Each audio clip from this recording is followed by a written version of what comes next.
आप देख रहे हैं न्यूज 24 और मैं हूं मधुबाला आपके साथ। बिहार में लोजपा रामविलास पासवान यानी चिराग पासवान गुट ने वैशाली लोकसभा क्षेत्र में आने वाले साहेबगंज में अपनी पहली चुनाव रैली की भीड़ के हिसाब से देखा जाए तो अपने पहले इम्तिहान में चिराग पासवान पास रहे, पर भीड़ को वोट में बदलना टेढ़ी खीर साबित होता है। तो चलिए खबर को पूरे विस्तार से जानते हैं। चिराग पासवान की चुनाव रैली में कितनी भीड़ हुई और चिराग अपने इम्तिहान में पास हुए या नहीं।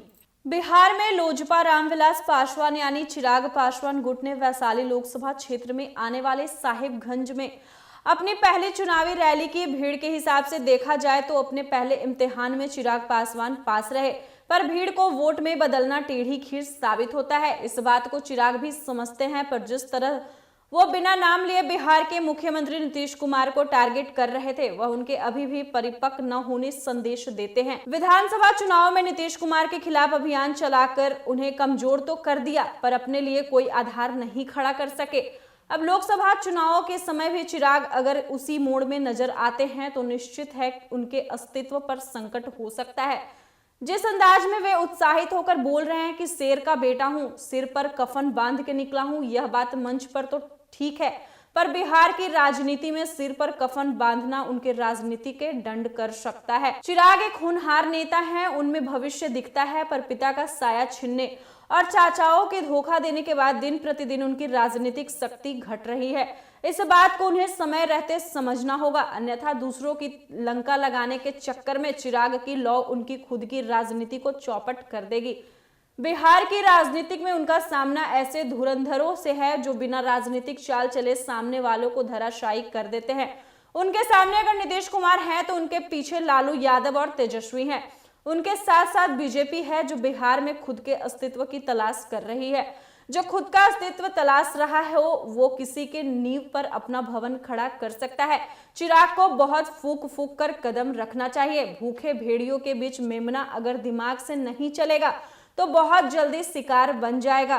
चिराग पासवान ने 2020 में बिहार विधानसभा चुनाव में बिना किसी गठबंधन के लोक जनशक्ति पार्टी को चुनाव मैदान में उतारा था। शायद यह भी उनकी एक अपरिपक्वता का ही उदाहरण था। वही गलती वह एक बार फिर दोहराने की राह पर खड़े हैं। हालांकि विधानसभा चुनाव में पार्टी को करीब 7% वोट जरूर मिले थे। एलजेपी को बेगूसराय जिले की मटिहानी सीट मिली थी, पर बाद में यहाँ के विधायक राजकुमार सिंह जेडीयू में शामिल हो गए। फिर पार्टी में बंटवारा हो गया। पार्टी में टूट के बाद से चिराग पासवान गुट ने 2 उपचुनाव लड़े। उपचुनाव में चिराग पासवान के उम्मीदवारों को करीब 6% वोट मिले। माना जाता था कि बिहार में रामविलास पासवान की पार्टी एलजेपी के पास हमेशा 6% वोट होता था। चिराग पासवान के पास भी तकरीबन उनका ही वोट की ताकत है। ऐसे में यह समझा जाता है कि चिराग के अगले कदम का बिहार के किसी भी गठबंधन पर असर पड़ सकता है। रैली के दौरान चिराग पासवान ने संकेत दिया है कि वो बेहतर विकल्पों पर विचार कर रहे हैं। उन्होंने कहा हर पार्टी हर गठबंधन चाहता है कि चिराग पासवान उसके साथ रहे। ऐसा इसलिए क्योंकि लोग उनके बिहारी फर्स्ट दृष्टिकोण से प्रभावित है। चिराग पासवान भूल रहे हैं कि पार्टियां उनके नारे और दृष्टिकोण से नहीं प्रभावित है, बल्कि उनके पास जो 7% पासवान वोट है उनके लिए पूछ रही है। चिराग जिस तरह साफ साफ बीजेपी को संकेत दे रहे हैं कि वे महागठबंधन की तरफ भी कदम बढ़ा सकते हैं, वो उनके लिए खतरनाक हो सकता है, बीजेपी के लिए नहीं, क्योंकि बीजेपी के लिए अभी भी अस्तित्व का संकट नहीं है, जबकि चिराग के लिए यह चुनाव उनके अस्तित्व की रक्षा के लिए जरूरी है।